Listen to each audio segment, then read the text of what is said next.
নমস্কার, আমি সঙ্গীতি, তোমাদের ট্যারোরের বাস্তু কনসালটেন্ট এবং নিউরোলজিস্ট। এই মুহূর্তে দেখুন ডাইস রিডিং এবং তোমাদের এনার্জি, তোমার পার্টনার তোমাকে নিয়ে কী ভাবছে।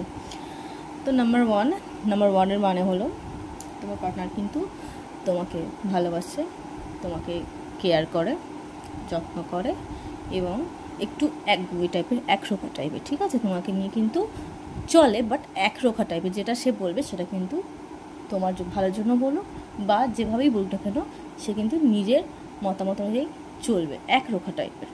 তোমাকে নিয়ে চিন্তা করবে কিন্তু তোমার নিজের মতো করেই ভাববে। তারপর আছে নাম্বার ফাইভ অনুযায়ী কিন্তু বুদ্ধি, তোমার পার্টনারের কিন্তু বেশ বুদ্ধি আছে, চটপট করে তোমাদের সম্পর্কটাকে চটপট কোন দিকে নিয়ে দেবে বা হট করে কোনো চিন্তাভাবনা করার ক্ষেত্রে কিন্তু খুব ভালো একটা পজিশান নেয় যে কোন দিকে যেতে হবে। তোমার সাথে লং ড্রাইভে যেতে পছন্দ করে, তোমার সাথে ঘুরতে পছন্দ করে, আর একটু সঞ্চয় করতে বেশি পছন্দ করে, মানে তোমার বা তাকে নিয়ে সম্পর্কটাকে টিকিয়ে রাখার জন্য বা টাকা পয়সা যে কোনো দিক থেকে কিন্তু একটু সঞ্চয় করতে পছন্দ করছে। তারপর আছে নাম্বার 4, খুব ডিসিপ্লিন মেনটেন করে। তোমার পার্টনার কিন্তু ডিসিপ্লিন মেনটেন করে এবং রিলেশনশিপকে খুব ভালো ব্যালেন্স করতে পারে। তো এই ছিল আজকের রিডিং। তো ভিডিওটা ভালো লাগলে অবশ্যই লাইক, কমেন্ট এবং শেয়ার করে দেবে। Thank you.